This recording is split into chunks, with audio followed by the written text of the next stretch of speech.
Hello, everybody, and welcome to another NPCs weekly news live stream for the week of May 7th, 2021. Tonight, we will be talking about the new Game Builder Garage game announced from Nintendo that allows you to program your own game. We'll also be talking about The Division Heartland announced, as well as a mobile version of the game on its way sometime this year, early next year. And last but not least, we, of course, will also be talking about a brand new speedrun record in the Titanfall 2 Gauntlet. Again, it is May 7th, 2021. We're going to roll that intro and get things started.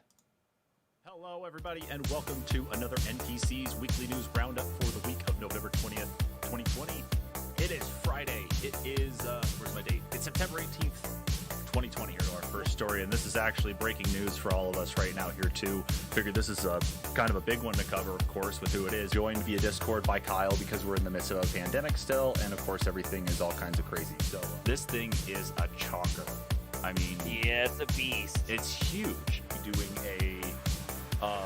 that we had the Resident Evil stuff, that they were successful with Castlevania. Welcome to another NPC's weekly news roundup. And it's the news time. I am joined, of course, by Kyle via Discord. Kyle, hello.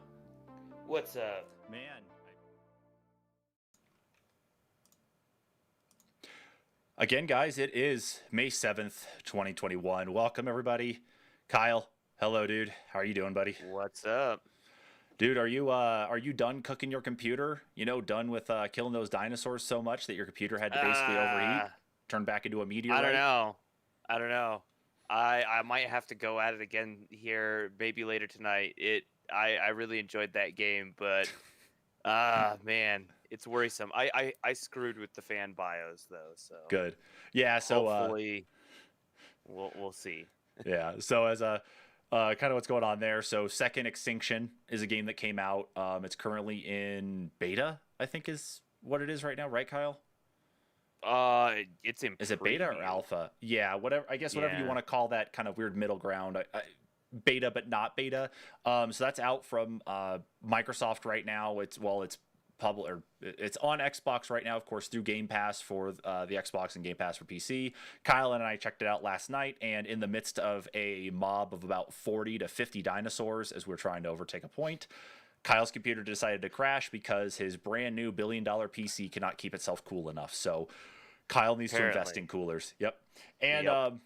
And of course, outside of that being the hottest thing in the world, of course, we had our new episode, of course, in partnership with Open Critic drop, their weekly recap. So if you want to go check that out, go and check that out. We dropped the link on our Facebook page over on Buzzsprout. Just go look for Open Critic weekly recap, and give that a listen and let us know what you think about us doing the news there as well, too. But even with that news, we've still got more to talk about. So we're going to hop right into it with the first story and the title story of tonight's episode. From The Verge, Walmart's unannounced cloud gaming service detailed in confidential Epic emails. Walmart's unannounced cloud gaming service, codenamed Project Storm, has been detailed in new confidential emails. An exhibit in the Epic Games versus Apple trial reveals Walmart's effort to pitch its cloud gaming services to Epic Games and get Fortnite on board. I played Walmart's demo on an Android phone with an Xbox controller, and the experience felt like playing on PlayStation 4 and superior to playing on Android or iOS, says Epic Games co-founder Mark Ryan in an email thread from April 2019. Ryan also excitedly shares a photo of a game clip with the rest of the Epic Games executive team showing how Walmart was planning to sell this in stores to let a phone attach to a controller. They're going to sell it to sell the clip for a crazy low amount. They were saying something like $2, said Ryan. A presentation attached to the email shows how Walmart had been pitching the cloud gaming service to publishers like Epic Games. The company was planning to run the service on Windows with third-party game launchers like Steam, Uplay, Origin, Epic Games Store, Battle.net, and Bethesda launchers supported. It's not clear from Walmart's presentation when the company planned to launch its service, with a beta period originally set to launch in July 2019. An early mock-up of the user experience looks very similar to other cloud gaming services, with a list of games, genres, and a search function. Walmart was planning what it described as an open ecosystem with the ability to stream from the cloud or download and play games locally. The technology behind Walmart's cloud gaming service is Liquid Sky, a service Walmart acquired. Liquid Sky was previously powered by IBM Cloud's bare metal servers and NVIDIA GPUs, and it appears to offer a powerful Windows PC for cloud gaming. Epic Games was one of the many publishers to which Walmart pitched. Reports originally surfaced about Walmart's plans in 2019, but the company has still not officially announced any cloud gaming service. Sources familiar with Walmart's plans tell The Verge that some publishers and developers had signed up to produce or host games on Walmart's service, but that the launch had been put on hold once the pandemic began last year. It's not clear if Walmart's cloud gaming service will still launch. We reached out to Walmart to comment on Project Storm, but the company did not respond in time for publication. There is a couple more blurbs there, but it's whatever, I guess, on that part. But let's talk about this a little bit, Kyle. I honestly,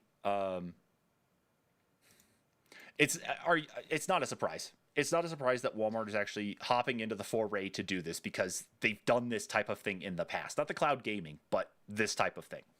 Yeah, not at all. And in comparison to a service like the GeForce, what is it, GeForce Now or whatever, Mm-hmm. Yep.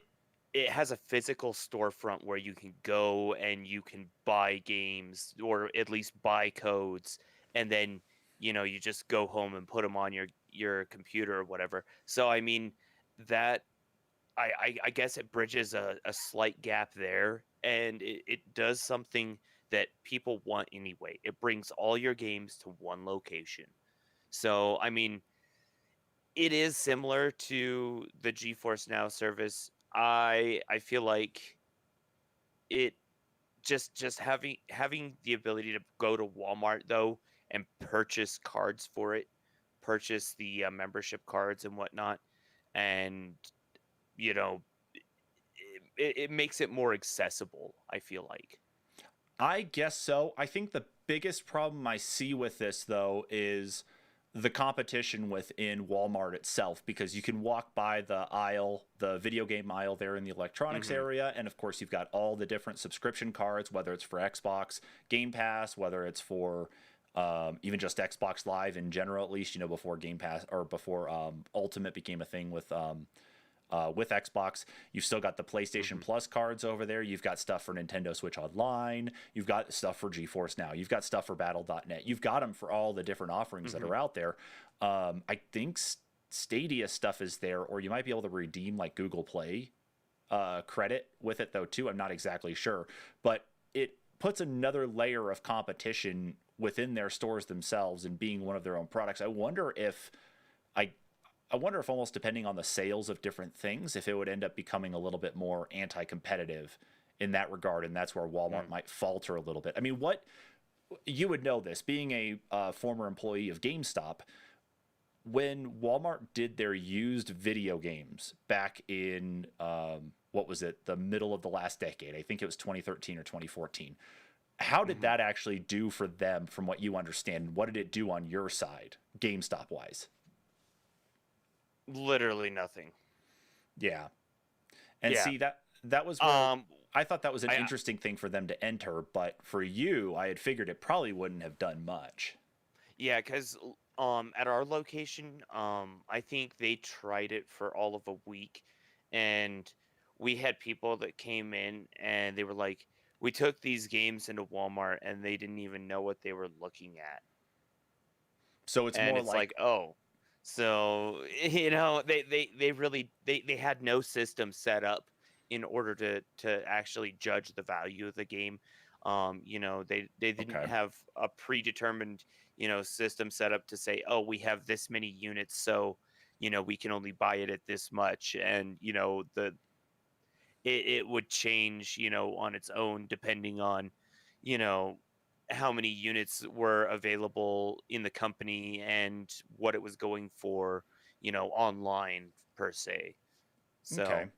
So, So you're talking that the experience was pretty well hindered because while they were trying to offer a competitive service to what GameStop is known for and that Best Buy was doing as well, they didn't have the knowledge and experience behind it to really make it that compelling of a deal, because it was just your standard sales associate, really, right, that was taking stuff yeah, in. Yeah. knowledge, experience, and I don't think they had the tools, because if they would have had systems, like I said, set up to actually, determine value of games and what games would have value to the gamers, and what games hold value, what games lose value, and Hmm. whatnot, because people were taking in games that, they had just bought and they were getting like nothing, and they were taking in a game that was on sale, it discounted or even clearanced, and they were getting lots of money. The system was messed up. Yeah, and it Like seems they like just didn't do any research into it, I don't feel like. yeah, and it seems like especially for them, I mean, obviously, of course, Walmart has a huge database of all these different metrics on how things sell. I mean, look at how it is when you walk into a Walmart, and of course, when they're getting ready to do the seasonal changes and the way they place things up in front. I mean, every store is like that anyway. But Walmart's big enough and has enough customers come through, especially even in the electronics area, Hmm. when like you live in a town like ours where we don't even have a Best Buy. Micro Center is a few hours away for computer stuff. They're getting big into the gaming stuff, PC gaming side, but they've got enough data that they should have been able to, at least on the used game front, be able to say, okay, in new games, we know that games on this console, made by this publisher, made by this developer, are what sell, and we know that if they come in, that we could pay a higher premium on them, lower than what it is for being a new game anyway, but a higher premium to Hmm. get that used game in and then sell it, of course, for another markup and make all that profit. Um, it just sounds like they had all that data available and they just didn't utilize it, like you were saying. It makes me think that the cloud gaming stuff is going to be the same, kind of the same way, like because they could look at sales of the gift cards for Game Pass, look at the Hmm. sale, like they could go and pull metrics at least of like what are the games on Game Pass and what's PlayStation Plus offering for free, like what's on PlayStation Now that everybody can play, what's GeForce Now got access to, what's Stadia got coming up. There are all these things they can go and research and pull in to be able to do a lot of that stuff. But if, as you said in the past with the used games, they're probably not going to be able to do it. I Right. think it's just going to end up being another one of those, probably something that they'll launch for the short term, and then it'll probably either split off to something else or sell out to something else. I just, I just don't see this as something viable for Walmart. I don't see it as being viable in the long run for Walmart. I know that there has been a struggle with publishers and the GeForce Now service. That yeah, you're bringing your own games to play, but who hosts them, and then who has the right to host them? Because who says that they have the license to be able to host the game that you own? Mm-hmm. There's a lot of legal hoops to jump through, and I see it being more of a financial headache for Walmart than what it's worth. And Walmart's a Yeah. juggernaut that they'll put up with some headaches, but I don't see them doing it with this. I see it probably entering some type of either open or closed beta and then a very soft release and then it spinning off to something else. I just don't see it Hmm. as being something viable. I think there's too many other cloud services out there for Walmart to actually put a dent in things unless the price ends up being that good and the integration with everything. But because this is really looking at more of like game streaming and of course the integration with PC storefronts, like it said, Steam, Hmm. Origin, Battle.net. It's like you have to be a PC gamer to really be able to take advantage of this. And I think for a Right. lot of us who are PC gamers, I'm not quoting for everybody, but I think for a lot of us as PC gamers, we want the full experience that our computers are able to put out. And that's not playing on a controller, on a phone, over the internet, playing where the game is on someone else's computer. It's being right at your desk, like we are right now, with your gaming computer next to you and playing that game, Mhm. at its fullest potential, at least whatever your specs, of course, can support. But I don't see that being the market itself. Now, if you started to see them Mhm. do something that was more akin to console games making their way here, which will probably never happen, then okay, maybe you can see that. But I don't see the value in it yet. I still don't see the value here for it because it requires on too many other external factors to make it work. The value I see is that I feel like there is a large audience of people that can't necessarily afford gaming computers that would like to be able to play the high quality AAA PC games, and I feel like that'd be the audience that they'd be trying to hit. I guess if like my kid had his previous computers still, and there was a game that required just resources that his computer could not handle to get like the full experience, that's definitely, I can definitely see that as being the market for sure. I think you're definitely on the right track with that one. And I just don't think it's big enough, though. I feel just really like don't. now would be the tipping point where it should be at, the forefront, especially of where we're at now with not having this semiconductors available to put out game systems, to put out graphics cards. This is where cloud gaming should be shining, and it's really not. Yeah, you would think that this would be a So, use case right now with exactly like with the current situation. But the other question then is, mhm, because like Stadia uses AMD architecture, mhm, uses AMD GPUs and AMD EPIC CPUs to be able to actually handle Stadia gameplay. The right. problem, though, of course, is exactly that: is that the chip shortage is not just affecting you and me and the regular Joe Schmo consumer; it's affecting enterprise as well. So Oh yeah. unless the company they acquired, Liquid Sky, is sitting on a boatload of GPUs and can allocate GPU resources enough properly to be able to give somebody at least a good 1080p 60 FPS experience, Hmm. yeah, I think that's where it's going to falter. Is it's going to be? Yeah. I think it's the audience, and then it's going to be the hardware, because you can't expect somebody to go and pay for your service to give you access to your games remotely unless you're expecting like a quality bump up from what you do now. Otherwise, you're just pissing money away. I fully agree. Yeah. Yeah. So it is interesting to see that they were exploring this. It's not surprising. It's great to actually see though that this kind of came up as part of the exhibits and such for the Epic versus Apple lawsuit. There's a couple other things that came up too that we don't have stories on here, but we know, like, we'll make quick mentions of them before we move on to the next stories here. But there was the email between God, who is it? God, why am I forgetting his name already? The head of Xbox. Hmm.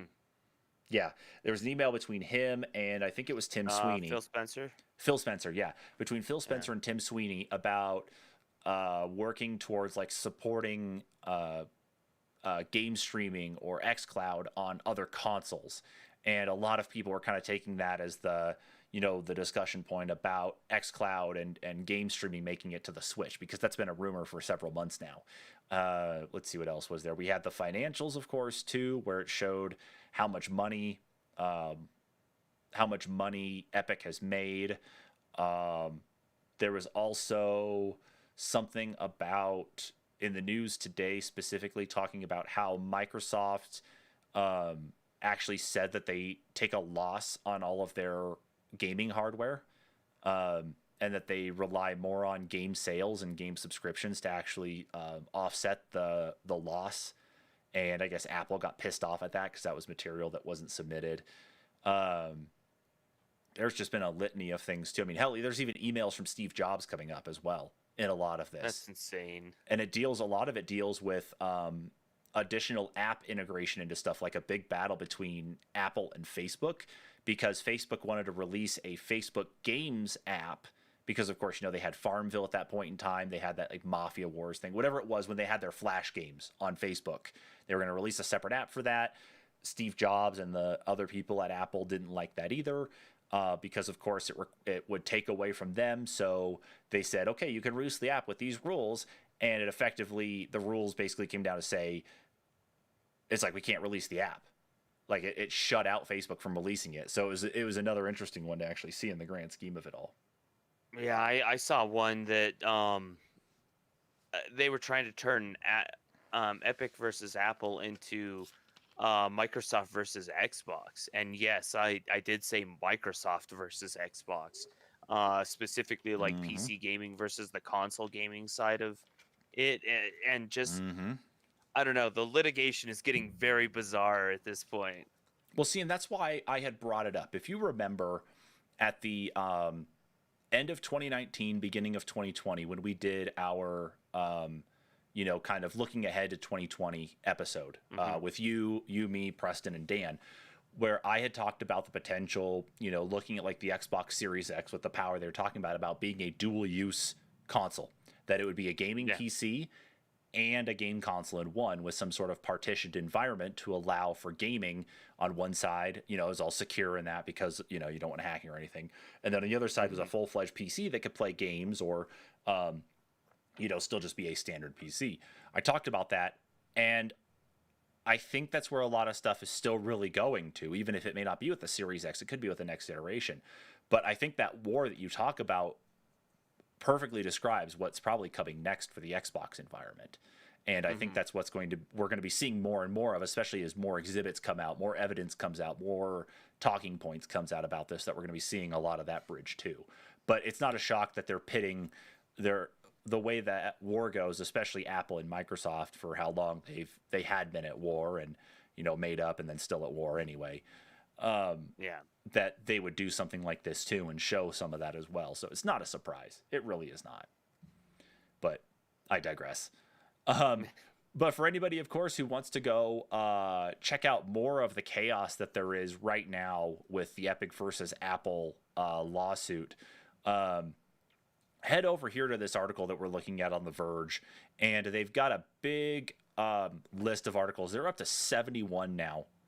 Right now, talking just about this, and this case only just opened up this week, like to go to regular session, not pretrial stuff. This is regular stuff now, and it's gotten crazy. So be sure to go check that out. But in the meantime, we're going to move on here to our next story, and Kyle's going to talk to us about this because this was definitely a surprise.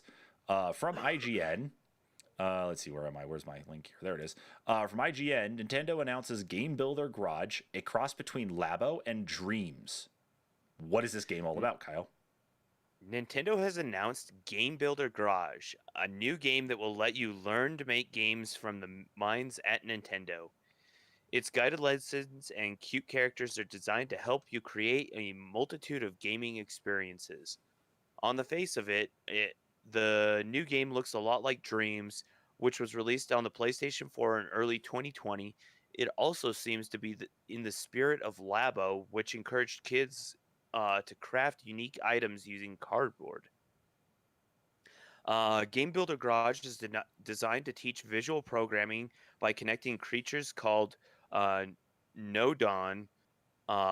There are dozens of Nodon in Game Builder Garage, each with its own unique functions. Lessons will be available to teach you the basics of designing games, with free programming modes available for those who want to go wild.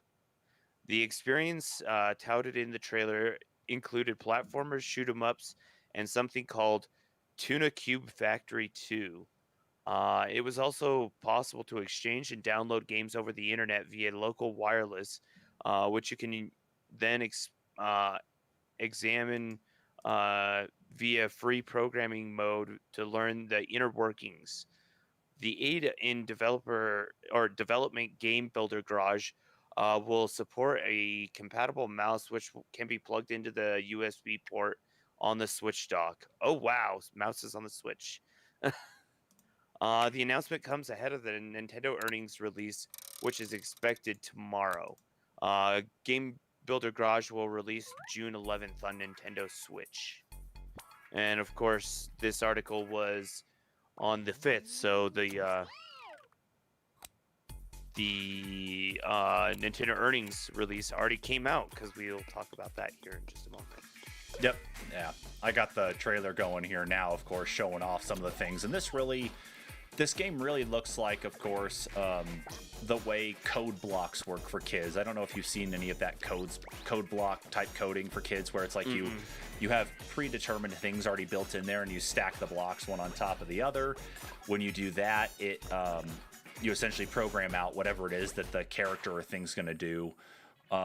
This, on the other hand, though, offers integration, of course, with the touchscreen, and, of course, offers integration with the Joy-Cons as well that you can program too. So it's not just you setting something and then letting it run automatically. You set it, and then you actually play the game itself too. See, and I think this looks super cool. I'll probably end up picking this one up, even if I only play it like twice. Just the idea of it so neat. Like, I've played something similar, but not. Of course, I have Dreams. I've never popped it in and actually installed it, though. It's still sitting on my shelf, sealed. But I mean, harken back to the days of like PlayStation with RPG Maker. This is something that we always dreamed of as kids. So. Mm-hmm. Yeah, I mean, I'll even say it, Mario Paint, of course, has to make a comment here because it allowed you to design and create things on there. Not games, of course, but, that's been Nintendo's thing for a while. And it's not a shock necessarily that it's been that way. Yeah. But I like the fact that you can program stuff, like you can program your games and it's full-fledged control with the Joy-Cons, but then you can share those with people. And I'm hoping that it doesn't require you to have Nintendo Switch Online to share them, that they'll offer some sort of ability to do it without needing that, other than, of course, local sharing. On the other hand, I do also hope they offer that support as well. And it's more open than it's ever been. I think that'd be really cool for a Nintendo game that they just go, okay, guys, you can just post your stuff on there, search for a user if you like, search for a game type if you like, and just have at it, Mm-hmm. Yeah. And I think it would have a lot of success that way, in all honesty. I think so too. And I think one of the big selling points even on this is not just the game program in general, but there was one part of the trailer where it actually showed you being able to essentially draw out your own characters and effectively animate your character and then program it to do whatever it is you tell it to do. Based on that animation, of course. So like they showed off like a baseball game where one character, one frame for the character was a arm back with a ball in the hand, and then the next one was throwing forward with the ball going through the air, and then the other one was holding a baseball bat and a couple of frames there to actually hit the ball. You imagine somebody with enough time and patience to actually draw out something in there could make some crazy cell shaded, hand-drawn animated game and just be crazy cool, incredible with it. I mean, especially because you can take the Switch with you. Have you ever played Splatoon on the Switch or on the Wii U? No, I have not played Splatoon. Oh, man. A big part of the game, because it is an online game, is it would display these, like, images that people had drawn. Oh, yeah. I know what you're talking like about. Like above them. Mm-hmm. Yeah, I could see people going insane with the drawing on the Switch tablet. Especially if you get somebody that gets one of those stylus that are that will work with a capacitive screen like this, you're going to see some really cool looking things drawn out. Oh, yeah, definitely. Although I'm already cringing because I don't know if I want to play a Super Mario Brothers clone where it's Waluigi in a bikini. So I know that's coming, and I know that's a thing. You're on the internet enough. You see just about fucking everything. It's gonna happen. Yeah, it really is gonna happen. If it wasn't gonna happen, you just willed it into existence. So there you go. Well, okay. The art exists of Waluigi in a bikini. I will send it to you later. I will send you links to it. I don't want to, but I will because you have to suffer like I did. In the meantime, instead of suffering further on this discussion, we're going to move on to the next story. And that next story here is talking about Yakuza. So, from Polygon, Yakuza sequels will be turn-based while Judgment focuses on action, Sega says. Sega's Yakuza games will continue on as turn-based role-playing games as established by last year's entry, Yakuza Like a Dragon, while the franchise's Judgment spin-off games will focus on street-brawling real-time action. Developer Ryu Gotoku's executive director Toshihiro Nagoshi confirmed the split direction for the Yakuza franchise during a live stream on Friday, saying that his studio plans to further refine what makes each series great. For Yakuza Like a Dragon, we changed the game's battle system from action into a turn-based RPG, Nagoshi said during a Q&A session after the announcement of Lost Judgment, a new game in the larger Yakuza franchise. This was a huge challenge for us, but it was well received, which we were thrilled to hear. We did discuss the possibility of developing the battle system further for our next title, and while we may pursue the turn-based system even outside of the Yakuza series, the conclusion we ended up was that because this is a different series, the best approach would be to keep them separate and refine what makes each series great. It's my hope that our customers feel the same way we do, That's why we chose action as an important keyword for the Judgment series. Lost Judgment, a sequel to 2019's detective thriller Judgment, will feature a greater emphasis on action than the original PlayStation 4 game. Protagonist Takayuki Yagami will return armed with 3 fighting styles in the sequel, and he'll have more active abilities during his investigations. Gameplay of Lost Judgment showed Yagami climbing up buildings, wall running, and leaping from ledges, as well as refined stealth-based gameplay. Yakuza Like a Dragon upended the series' traditional beat-em-up action for turn-based gameplay inspired by Square Enix's Dragon Quest roleplay games. It was a major diversion for the previously action-focused Yakuza franchise, so much so that when Sega first showed off Yakuza Like a Dragon, it was widely believed to be an April Fool's Day joke. However, Ryuga Gotoku Studio pulled the genre switch off. In a review of the game, Polygon's review of the game, they said Like a Dragon reinvigorates the Yakuza franchise while retaining the essence of its predecessors. So, I watched a little bit of this live stream, and I literally did not know what I was watching because I am so far out from what Yakuza is. I've played very little of Yakuza, so I didn't know what the hell was going on. But as a person, Kyle, that has played this and Lost Judgment's now coming out, what are your feelings on this? What's your take on all of this? Where do you sit? After playing a fair chunk of Like a Dragon, and I've played, I'd say maybe a couple hours of just, I think it was the first Yakuza remastered, actually. I really enjoy the turn-based style, the RPG aspect. The beat 'em up was really cool, but I think splitting it off into two different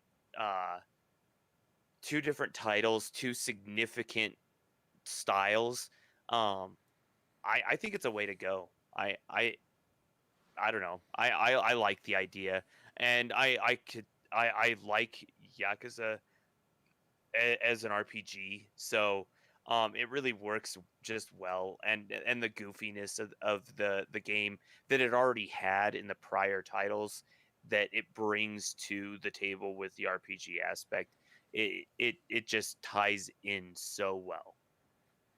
Okay. So Okay. And I don't know. I think the more serious game, it would definitely work better as a beat 'em up. And to continue the series, as this is going to be Yakuza, your standard Yakuza game that has, it could be serious, but it's going to have a few wacky things in it. Whereas Lost Judgment's going to be, your serious investigatory and beat 'em up side of the story. Yeah, I'd run with that. Okay. Yeah, and I had seen that Sega was going live on something today, and I was wondering what the heck it was, because I was like, Lost Judgment, what the hell is this? And so I watched it, and I only watched as much as I really could, because of course it was on at the same time I was at work.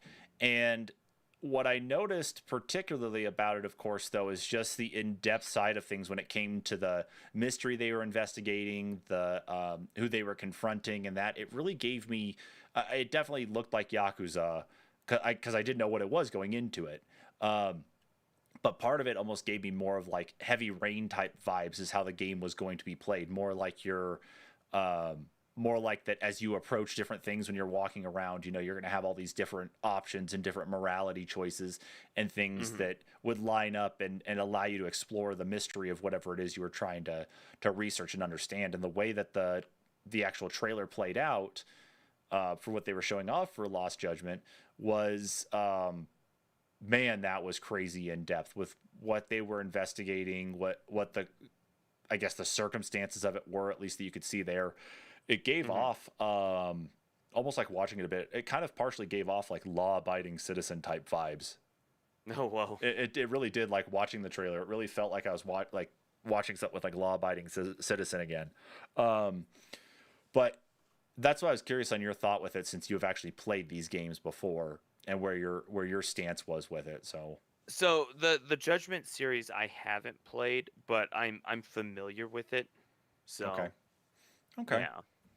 Well, good stuff. I think the article went on to say here, let me see if there's any dates on anything.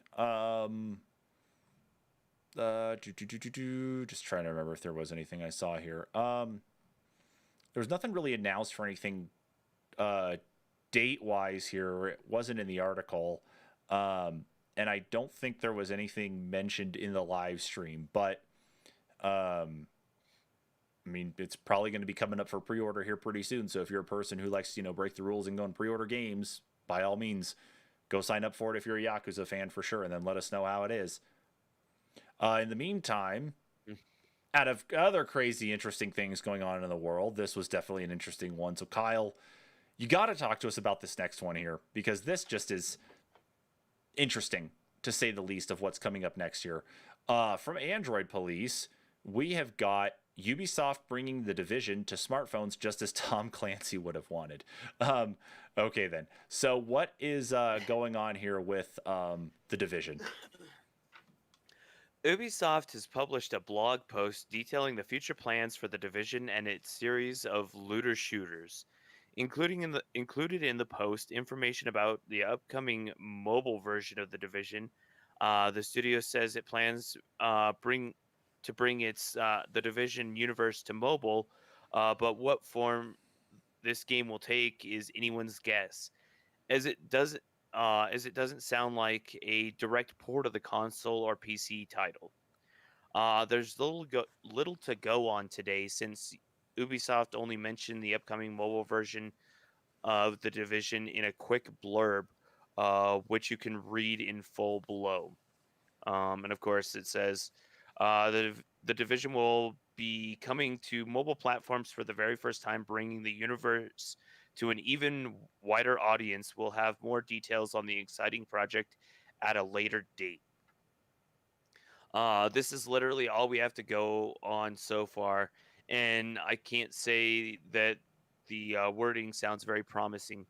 While I'm sure mobile gamers would expect a port of the first title in the PC console series, the fact the above blurb mentions that it wants to bring the universe to a broader audience sounds like this title will exist as some sort of mobile offshoot, which is precisely how the Play Store gets filled with branded cash grabs.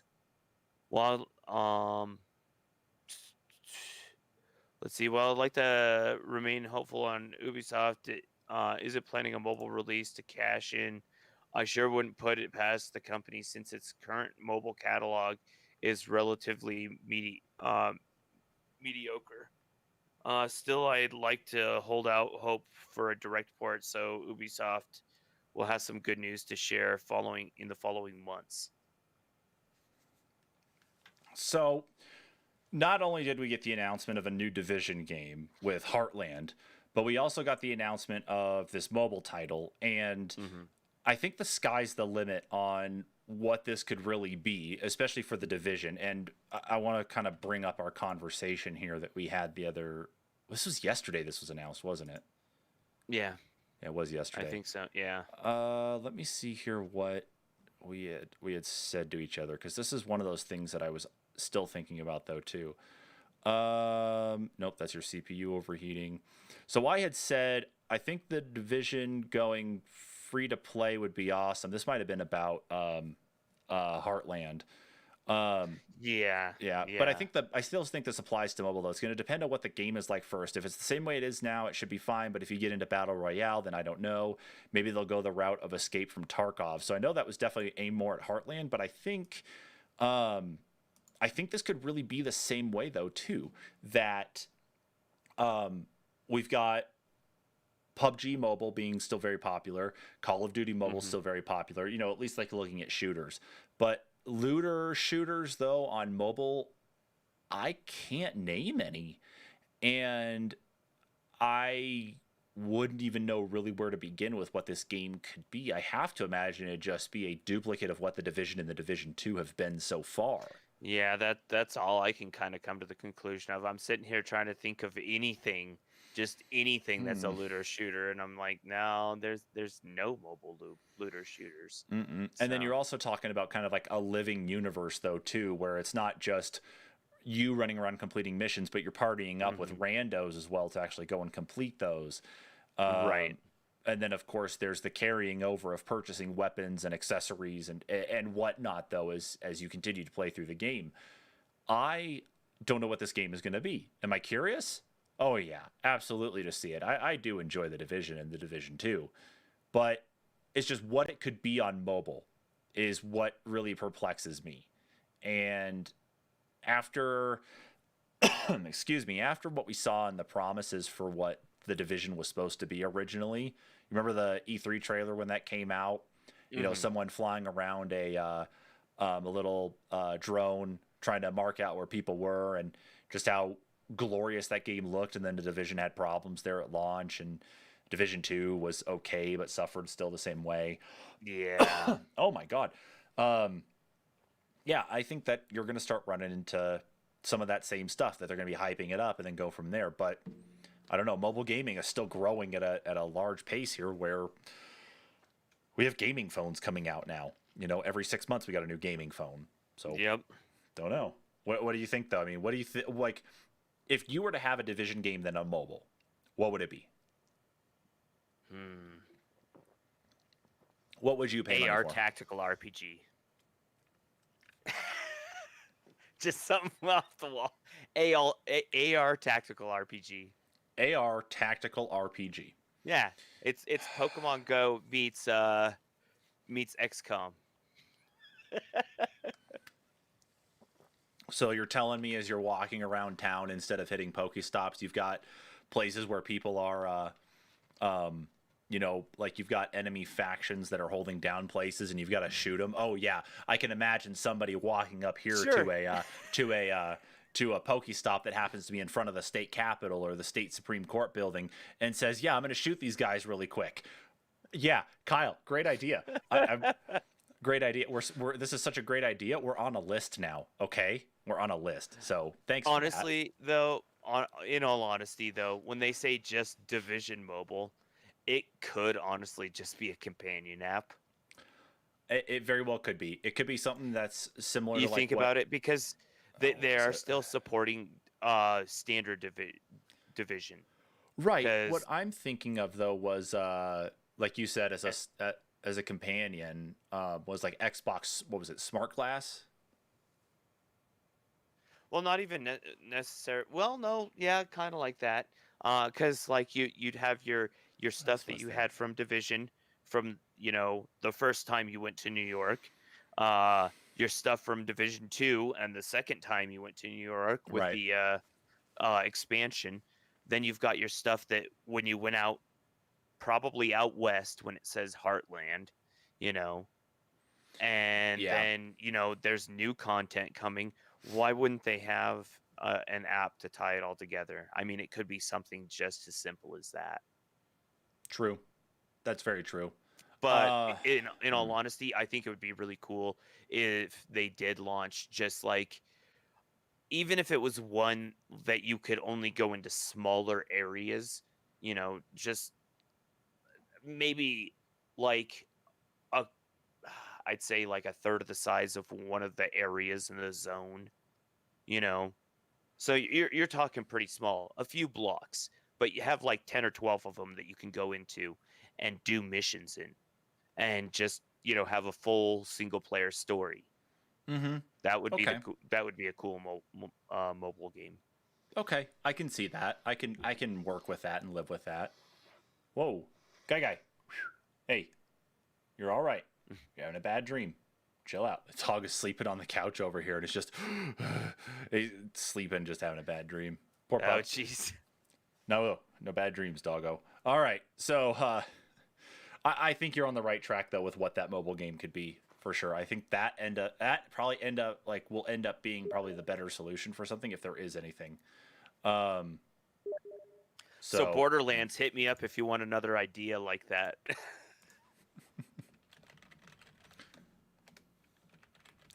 Did they? No, I'm just saying that if they do, they can hit me up. Jesus Christ. Of course they can. Yeah. Any royalty checks, please make sure to make out to the NPCs, and yeah, we can work out. Yeah, some we need things more there. equipment. We do. Daddy needs a new Elgato.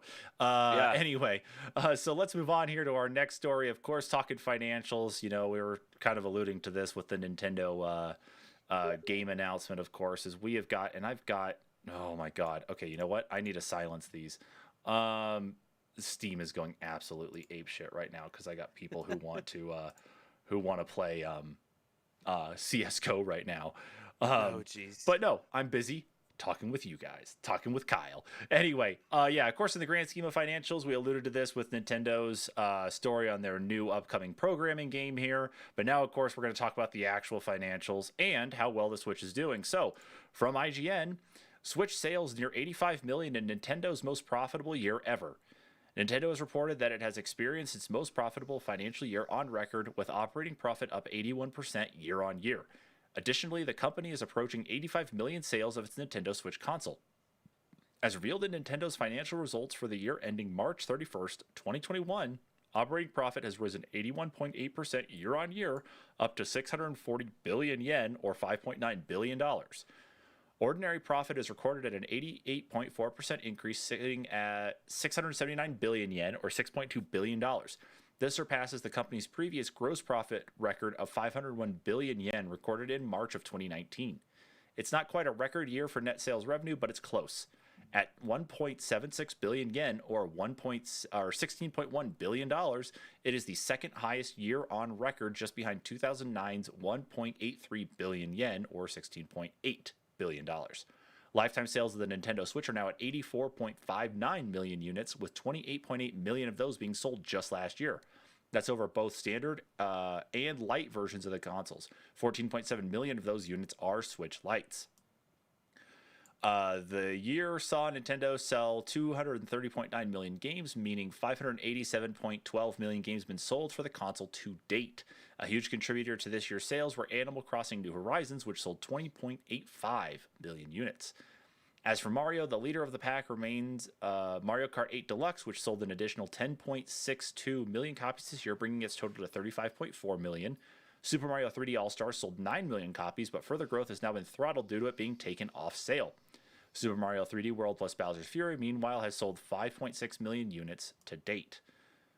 Ring Fit Adventure also saw a strong year with 7.38 million copies sold, bringing lifetime sales to 10.11 million. Pandemic lockdown and the search for home exercise equipment no doubt contributed to this huge demand. Tell me about it, I couldn't find it myself. Of the games sold this year, 42.8% were sold digitally, which is an increase over last year's 34%. Looking ahead, Nintendo expects a decline in profit and revenue in the year that will end in March 2022. The demand for consoles and games experienced through the pandemic lockdowns will be hard to match, but does note that it has an array of anticipated games to come. Those include the already announced Miitopia, Mario Golf Super Rush, The Legend of Zelda Skyward Sword HD, and Pokemon Brilliant Diamond Shining Pearl in 2021, and the newly announced Game Creator Garage. In early 2022, we can also expect Pokemon Legends Arceus, and no mention was made of a release date for Breath of the Wild 2. So, man, Nintendo is, as always, just killing it. I mean, what was it that came out in 2009 though that topped those sales? Was it? It had to be 2000. It had to be something with the Wii for it to be that high. 2009. I'm trying to think because that was what they said here. It was DS wasn't 2009. The DSi was in 2009, I think. Let's see. Let's see. Nintendo releases 2009. I'm looking this up right now. Let's see. The DSi was released in 2009. Yep. Let's see. Game releases. I'm just taking a look here to see. They had the new Punch-Out game drop. Mario and Luigi's Bowser's Inside Story, Pokemon Platinum and Heart Gold and Soul Silver dropped. New Super Mario Bros. Wii dropped. Mario and Sonic at the Olympic Winter Games. Kingdom Hearts 358 over 2 dropped. Legend of Zelda Spirit Tracks dropped. God, that was a good year. Let's see. That year they discontinued the GameCube. Wow. Black model of the original Wii was released. The Game Boy Advance, Advance SP, and Game Boy Micro were discontinued in Europe. DSi XL was also announced. Let's see. Yeah. So it was those things that is why 2009 was such a big year then. Okay. That makes sense. In the grand scheme of all that makes sense then. But man, Nintendo just with this run here, it just seems like they're not going to be able to stop. And I'm surprised that we haven't seen any announcement though again for a refresh of the Switch. Right. I mean, it's selling so well. You know, Why haven't they at said this anything point, I mean, Nintendo has the deal with who was it? Was it Samsung for those QLED screens? Not QLED, OLED. OLED. Oh, OLED. Yeah, Yeah, so they're they were 720p 720p OLED screens. Nvidia's making a new chip, and what was the other thing? So I mean, we're some dipping stuff. our toes into the water ever so slowly. The only thing that Nintendo needs to do to make a little bit more money off the next generation of consoles, or the next refresh, I should say, even, Mm-hmm. release 6 different colors of it, and there'll be people that buy like 3 different colors just to have them. Or make sure that you really release those sought after special editions. Like look at the Nintendo Oh yeah. Switch Animal Crossing special edition. Oh yeah. That was a big one, and I'm sure I know we're getting special edition Joy Cons for Skyward Sword HD coming out. I wonder if we'll see a special Switch or Switch dock or something to also go with that. But yeah, you get those special like tie-in ones, and you're on point. Yeah. Yeah. What the fuck am I stepping on? Okay. I'm moving my foot over here. Like I was trying to just stretch out there a second because I've been like tucked up here a little bit.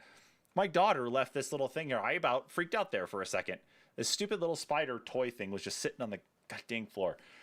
Way to go. My daughter's trying to prank me even while she's in bed. Anyway, you are right. With the Switch, we have started to receive enough information that the Switch Pro is inevitable. I think we should be hearing something, you'd really think soon. But you're right. I think it's going to be a little bit of time before we see something. Unfortunately, maybe it'll be tied in with E3. Maybe they'll drop a hint at something like, what was it? It's like, yeah, last time when we were doing the Switch, we told you we got NX now get ready for NX squared or something, NX Pro. Yeah, or something for the holiday season. I see them doing it as a holiday season release, and I think now would be the time to strike with it too, especially with the just here this afternoon there's been all this information leaking out about PlayStation maybe doing a refresh on the console next year. Nobody has it to be able to allow for a refresh. Well, that's the thing, is they're going to change the semiconductors in it that to a more available semiconductor. Capacitors the size of your head. It's still pretty unavailable. It's just more readily available than with the one they're already using right now. That's just funny. I don't know why, but I just find that funny. Alex added, it does seem silly.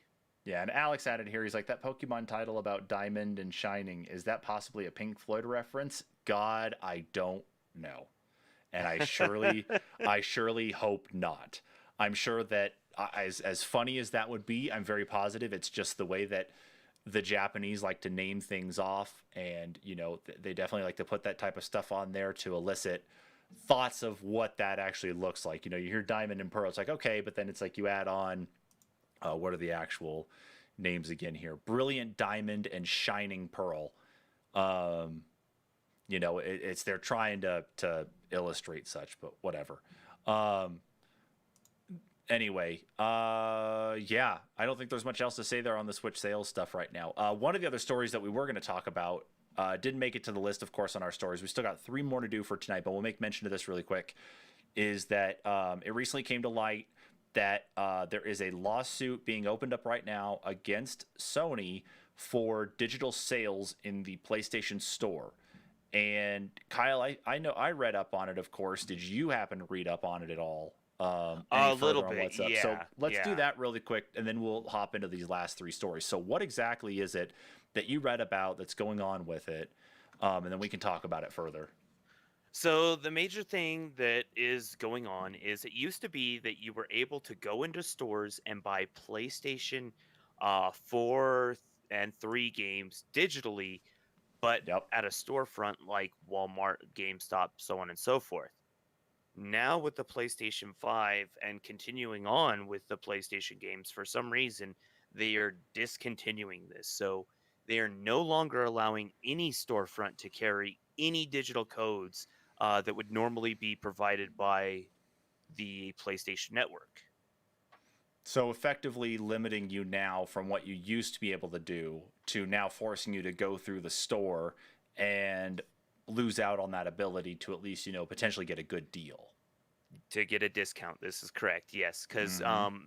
a lot of times when storefronts would do the discounts on games, and this is one of the reasons that they would only carry digital codes for roughly a month or two after launch, and then sometimes spottily after that. But Mm-hmm. um, when the games went on sale physically, the stores would actually discount the codes. Other than I believe it was GameStop, didn't do that, but Target and Walmart would actually, I believe, discount the digital codes for the games to match Right. the physical sales.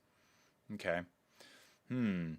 So Sony's got itself in a little bit of a pickle there right now, given the fact that it's locking them into that right now. And of course, it's kind of funny that it all kind of circles back to what we're seeing with the Epic versus Apple right now is that it's like the only way Hmm. you can get like the V-Bucks for Fortnite originally was, if you're playing it on an Apple device, is that you had to go through the App Store, you had to do the Apple Pay functionality to be able to actually do it, so that way they got their cut of revenue and so on. It's really keeping everything there in-house to prevent those sort of deals from actually being able to happen. And yeah, that's definitely a problem. I guess Well, we and have to Sony see where forced it their own comes. hand with this one too, True. because they took out the disk drive in order to lower the expense and the cost of the system. So it would be more Mm-hmm. available, which it still isn't, to people. But Yeah. um, by taking away the ability to even buy games just from the store, like to from Walmart, go and buy a digital code, that removes some people's ability to buy codes. I mean, there are people that are willing to do all digital, but the caveat being they're not having to use their card digitally, on a console, on a computer. It's all at a store. So the only thing that they're putting into a console, a computer, so on and so forth, is just a code. Yeah, and that is a very excellent point because a lot of the focus on video games as of late hasn't necessarily been physical copies, but those digital copies. And of course, a lot of that's been also hamstrung by storage capacities in these all digital edition devices, which then require you to go and shell out more money to be able to expand said storage.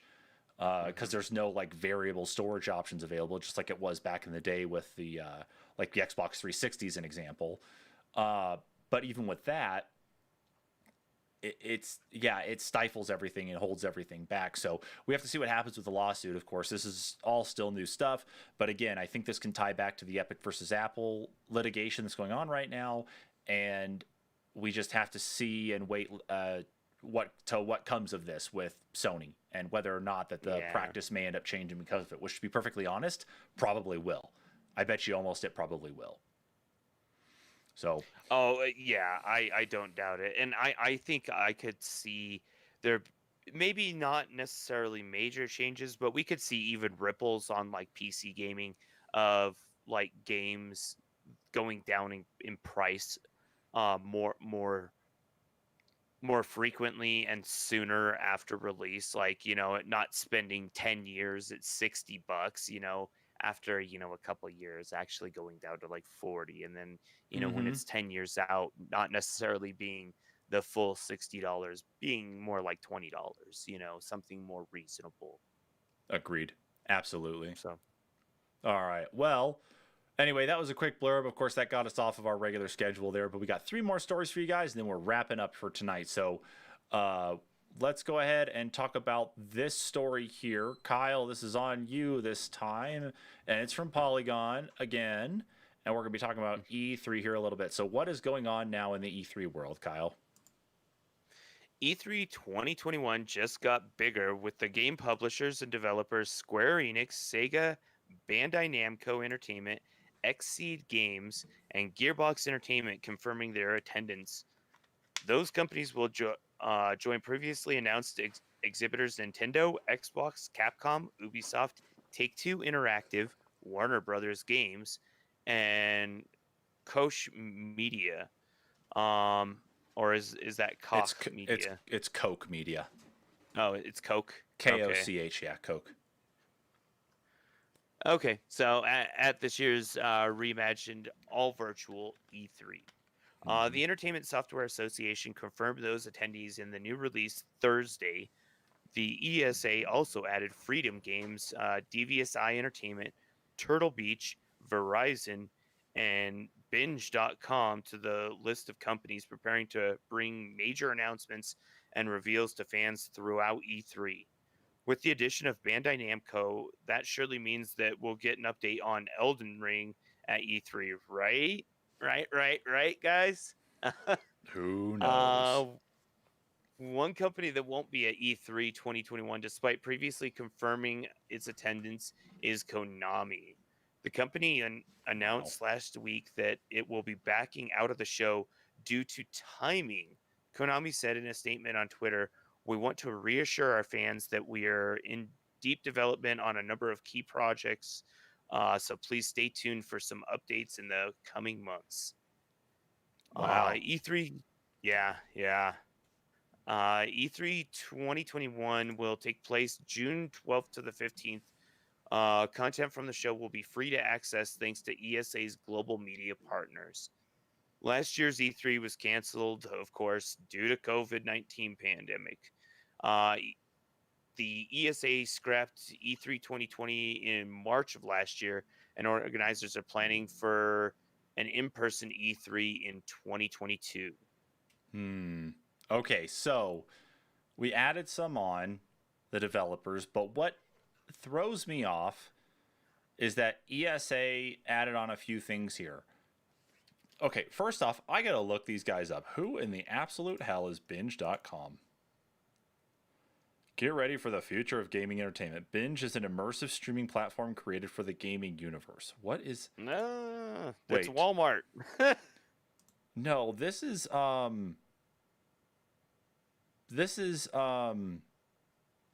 this looks like this is a competitor to Twitch.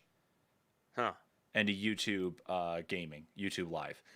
It I literally was just saying is. it was Walmart to throw it out there. It'd be funny if it was. Like, I don't even know who the hell like this is. What happens if I just go to their Twitter? Is there anything here? 30 follower. Let's see. Joined April of 2018. So they've been around a while. At least a little bit. I literally don't know who these guys are. It's like they created the Twitter and then just filled it up with stuff only in the last couple weeks or so. Okay, so binge.com is some sort of new streaming service. Verizon, I assume, is going to be some sort of 5G partnership thing, I'm guessing, with some sort of I think streaming they company. actually own a game company. Take a look and see what you can find there. Yeah. Freedom Games. How much you want to bet Freedom Games is a part of the Department of Defense? I don't know why. No, it's an indie thing. I don't know why. Let's see. Freedom Games. Oh, One Lonely Outpost. Koromon, Godstrike. Cat Cafe Manager. Okay. I don't know who this actually. I don't know besides One Lonely Outpost. Let's see here. Who else we got? Devious Eye Entertainment. Everybody knows who Turtle Beach is. What does Devious Eye make? Looks like the game they have listed here is Before the Storm. I think. Oh, a budding video game. Oh, that's a video game company. That's a separate one. We were a studio. Like I'd like to see their game list here instead of just scrolling through stuff. No, DVSI doesn't look like necessarily they're a game studio. They look more like they're a content producer. That like they actually are like uh creators is who they are. So they're not a dev or anything. So Freedom Games is a dev. So DVSI Entertainment is a producer. Turtle Beach, of course, makes peripherals. Verizon, we all know who Verizon is as well. And Binge.com looks to be some type of competitor to Twitch and YouTube Live. I think your or I should say, the Verizon studio that I was talking about is Riot. It looks like they are supporting uh, or expanding a partnership that they have with between Riot and Verizon because of League of Legends and 5G. League of Legends in 5G. You're gonna be able to Yeah. buy a skin for your character in League of Legends that's Verizon branded. I want to be able to walk around. Probably. I want to be able to walk around in the khakis and the blue coat with a phone up to my Y- ear that says, as you I'm know, walking through mid, that says, "Can you hear me now?" And keep then in that's my mind, ult. or what was it last year? We reported on a demo, or not even a demo. It was for through Verizon. They were giving out content for what was it, Avengers, before the game had even released. While the demo was out. Oh, that's right. Yeah, wasn't that them? Yeah, Yeah, yeah, it interesting. had a whole costume set, so that's pretty Yeah. bizarre. Well, I mean, I guess they're branching out. I had to look those other ones up. Okay, so E3 is at least growing the way we expect it to. It's gonna be interesting to see content, of course, but the fact that Konami backed out is interesting. But it's whatever. I mean, in the grand scheme of what's going on right now, it's not a shock to really see people like companies, or at least a I company mean, or two, pulling back. It's not a shock. I'm kind of wondering what else they're working on besides that new Castlevania. Well, and I don't even know if they're working on that because Well, that's being put supposedly, out by Limited Run Games, isn't it? yeah, and supposedly David Hayter has been tapped to come back and re-record voice lines for Snake for some sort of Oh, I re-release forgot about of that. Metal Yeah. Gear as well. So whether or not that's being done in-house at Konami or by another developer that will then publish through Konami, it's See, just and I yeah. had heard that was going to be PlayStation was going to be involved with that one, so I could see Blue Point picking that one up. Maybe. Especially after having such a major launch with Demon Souls on release of the PS5. So, I don't know. Yeah. It's a possibility. Yeah. Okay. Maybe. But we'll get more news. Konami will have their own event here soon and be able to tell us what's going on there. But let's move on. Two more stories left for today, everybody. So let's talk about this second to last one here from Polygon. Again, talking about an interesting thing that they're doing. Here are the games nominated for the first Tribeca Game Awards. The Tribeca Film Festival announced its official selection for the inaugural Tribeca Games Award on Thursday. The lineup includes a handful of anticipated games and a few lesser known ones as well. Sable, Kenna, Bridge of Spirits, Harold Halibut, Lost in Random, Norco, Signalis, The Big Con, and 12 Minutes. The festival, which is slated for June 9th through the 20th, 2021 in New York City, marks a decade since Rockstar Games' LA Noire became the first video game ever to be honored as an official selection at the 2011 festival. Now these titles will be in competition for the first Tribeca Games Award, which honors an unreleased game for its potential for excellence in art and storytelling through design, artistic mastery, and highly immersive worlds, a release shared. Casey Baltas, vice president of Tribeca Games, said in a release that the 2021 selections showcase the potential for phenomenal storytelling and interactive experiences with characters and worlds that explore the deep connection we have to ourselves and the world around us. This year expands events dedicated to video games at the film festival considerably. In addition to Hideo Kojima, Jon Favreau will be joining Tribeca Film Festival Games program, and there will be a live outdoor performance of a selection of music from Rockstar Games' Red Dead Redemption 2 in New York City's The Battery. Additionally, Tribeca Games programming will offer digital experiences as part of the Tribeca at-home virtual offerings for a portion of the festival where fans play hands-on digital demos from emerging and established creators.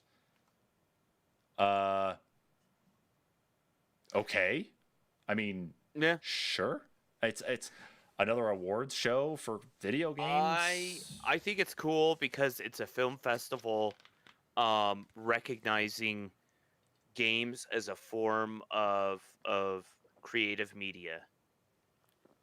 As an actual form of art, where a lot of people have been Yeah, really fighting for a lot of that. Yeah, I can see that part. yeah. It's just it's I will say though, to hmm, that effect, I have not heard of a single one of those other than Kenna Bridge of Spirits. yeah. I haven't heard of any of those either, but even said that they're upcoming games though too, and they look like they're most likely indie games. I am curious to actually see information on these games. I mean, we've only got a couple weeks to go until this actual event. Mhm. But if Tribeca is doing it, what does that mean then? Does that mean like Sundance Film Festival will come out with the Sundance Games Award? I don't know. There's so many others out there as well. But it's great that this is what's happening and that it's art. Mhm. That there is that recognizing of it. I think that's an excellent point that you made, Kyle. I think it's just interesting to see that that's who's doing it. There's Tribeca that's doing it. It was just something I didn't expect to see. Yeah, neither did I. So when I stumbled across the article, I was like, that's bizarre, but it's really Mm-hmm. cool. You know, Absolutely. I think it's great that we're making that strides that that it can be. I mean, we've come a long way. I mentioned it because I wear the shirt so often, but from the all of your base are belong to us. We've come so far. We really have. We really have. You're absolutely 100% right on that one. Yeah.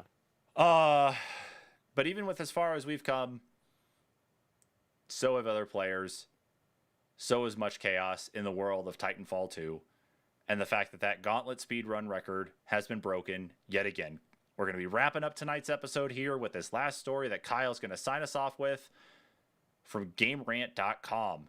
Titanfall 2 player breaks Gauntlet speedrun record. Kyle, how did this guy do? Titanfall 2 speedruns usually fall into two broad categories: completing the campaign and completing the gauntlet at the start of the game. After a Mm-hmm. speedrunner recently took the number one spot for the gauntlet, the deposed long reigning champion returned and took the record back within a matter of weeks. Cash Mayo uploaded their original record breaking run of 11.7 seconds for Titanfall 2's gauntlet in October 2019, a record that would be held for about a year and a half, although plenty tried to beat it. On April 2021, or April 22nd, 2021, the record was finally broken by fellow speedrunner whatever shoe, who claimed an 11.2-second long run in the gauntlet. However, Wow. just over a week later, on May 1st, 2021, Cash Mayo came back and barely took it back, or took back the record, with a run of 11.1 seconds. In total, Cash Mayo has beaten the world record 7 times since Titanfall 2 was released. In Titanfall 2, the gauntlet is found right at the start of the game. In it, of course, that tests the player's skills by timing how long it takes to eliminate a set number of targets while traversing through the course. Most players are satisfied with the sub 30-second time, but others have pushed the boundaries far, far beyond the original intention of the game. And because of that, the gauntlet is one of the most popular speedrunning categories, let alone in Titanfall 2. There are several tricks players use to get through the gauntlet at superhuman speed. Titanfall 2 is all about movement and incorporating motion into gunplay. Running off walls and effectively maneuvering through the gauntlet's terrain while also shooting are some of the basic strategies that help lower the completion time. Extremely skilled players will go even further by walking back into the course of the building and building up momentum and propelling themselves forward with multiple grenade boosts. And the best players have perfected these methods. Titanfall 2 has seen a surge of popularity recently thanks to a free download or a free weekend on Steam. The inclusion of a new legend in Apex Legends, who is the daughter of the apex predator Viper. Titanfall 2 is on many gamers' minds as of late thanks to the free weekend and Titanfall 2 related Apex Legends Season 9, perhaps explaining the sudden turf war happening in the upper echelons of the Gauntlet speedrunning community. Some tool-assisted speed runs completed by piecing together perfect sequences input with a computer have gotten the completion time of the Gauntlet down to lower than 5 seconds. With the strategies and inputs used by tool-assisted speedruns are generally impossible for humans to replicate.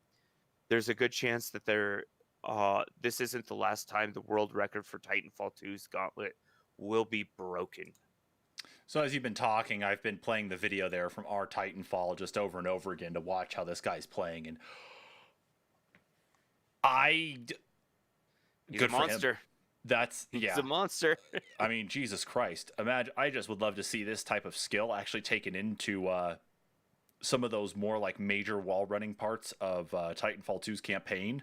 Like when you're going through like that training facility that's being built up where BT's taken away from you and you got to run after him and that. I'd love to see someone speed run through that. I'm sure there probably is someone, but I would love to see someone just set up a straight shot grenade boost from one side of the facility to the other and complete it in one go. Like be able to get to the top layer and just do the final fight on that facility top. Oh, that would be amazing because that is the worst portion of the game. Yeah, that really is the worst, isn't it? I'm exactly that way with you too. Yeah. But man, what a speed run there for sure. And the fact that it's like 11.2, but I'm sure that this guy is probably still messing with it and actually getting to the point that we'll probably end up seeing sub 11 here soon from him. But, I'm sure. And so cool to see. Especially within some of those speedrun communities, they get ultra competitive, and this one is no exception. Absolutely. This and Mario. Absolutely. But of course, with that was our last story for tonight. And we actually went about 20 minutes over our normal schedule here talking about the news.